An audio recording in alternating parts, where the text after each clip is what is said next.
5 حاجات هتضيع عنك الحزن والاكتئاب. أول حاجة القرب من الله. أنا مش هقول لك كلام درويش ولا هبيع لك الهوا في أزايز، أنا هقول لك كلام علمي مظبوط. الإنسان لما يكون زعلان بيكون جواه شحنات عالية جدا، سواء الشحنات دي كانت شحنات غضب أو شحنات كهربائية أو شحنات سلبية. علشان يرتاح لازم أن يفرغ الشحنات ديت. هيفرغها إزاي؟ يا إما بنوبة غضب، وساعتها مشاكلها هتكون كتير لأنك وأنت غضبان تغلط كتير. موجة الغضب دي مش شرط تكون زعيق، ممكن يكون أكل، ممكن تكون شهوة، ممكن يكون تضييع للوقت. وللأسف دي طريقة خاطئة ومشاكلها أكتر من فوائدها. الطريقة التانية هي التأمل والاسترخاء، ودي الطريقة الأفضل. ليه؟ لأن أنت لما تسترخي وبتهدى تقعد تفكر بهدوء في مشاكلك وتعرف الحل فيها إيه. وهل في هدوء وطمأنينة وسكينة إلا بالقرب من الله سبحانه وتعالى؟ أنت لما تصلي وتدعي أنت مش بس بتسترخي وبتهدى، أنت بتقول لربنا سبحانه وتعالى مالك هذا الكون اللي مسيره، يا رب ساعدني في مشكلتي دي. وربنا سبحانه وتعالى بيساعدك وبيقويك وبيخلي دايما دعائك. اللهم إني أعوذ بك من الهم والحزن، وأعوذ بك من العجز والكسل، وأعوذ بك من الجبن والبخل، وأعوذ بك من غلبة الدين وقهر الرجال. 2. مساعدة الغير. من أهم أسباب الحزن والاكتئاب إن الإنسان يحس إنه ملوش لازمة، مش فارق حياته زي ما مات، بالعكس بيشوف موته أفضل كتير من حياته. بس عايز أقول لك لا، أنت فارق، أنت مؤثر، أنت بتأثر في حياة ناس.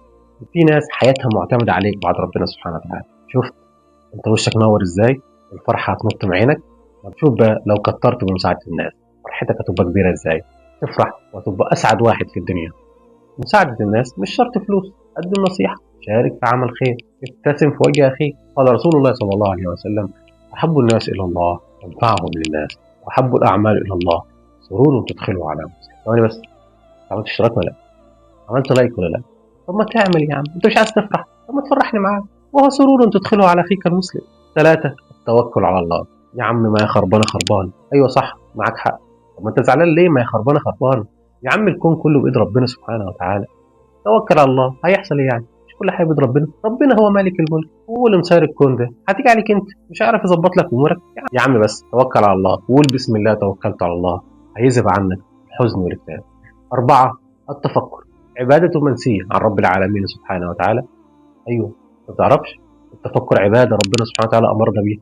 ازاي؟ مش ربنا بيقول في الايات ان في خلق السماوات والارض واختلاف الليل والنهار لآيات لأولي الألباب الذين يذكرون الله قياما وقعودا وعلى جنوبهم وتفكرون في خلق السماوات والأرض ربنا ما خلقت هذا باطلا سبحانك وقنا عذاب النار. مش ربنا برضه اللي بيقول قل انظروا ماذا في السماوات والأرض؟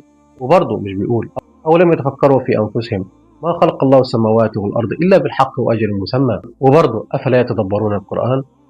وبرضه إن في ذلك لآيات لقوم يتفكرون.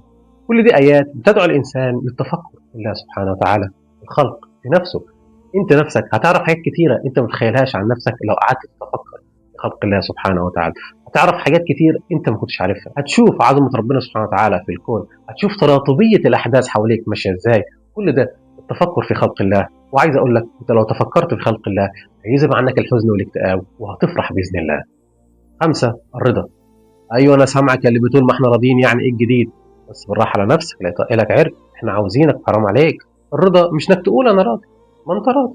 هو انت في ايدك ايه يعني؟ بمزاجك غصب عنك ما انت راضي، مفيش في ايدك حاجه تعملها. انا بقول لك ارضى بمزاجك. يعني ايه؟ يعني بقول لك افرح باللي عندك، ايا كان اللي عندك افرح بيه وارضى وقول الحمد لله. في غيرك بيتمناه. انت لو عندك اكل وبيت وشغل ثابت فانت افضل من 50% من الناس حول العالم. ايوه في 50% من البشر كل ما يمتلكوه هو $5000. يعني انت لو عندك شقه فانت افضل من 50% من البشر حوالين الكوكب. خلي بالك انا مش بقول لك كده انك نام وارتاح وكل وكبر دماغك وما تشتغلش، بالعكس انا بقول لك اشتغل واتعب واجتهد، بس ما تبصش اللي في ايد غيرك. انت مش عارف ربنا حرمه من ايه قصاد ده، هو دفع ايه قصاد اللي معاه ده. عافر في الدنيا وخليك طموح وافرح باللي عندك، ربنا هيكرمك وهيذهب عنك الحزن والاكتئاب. سلام عليكم.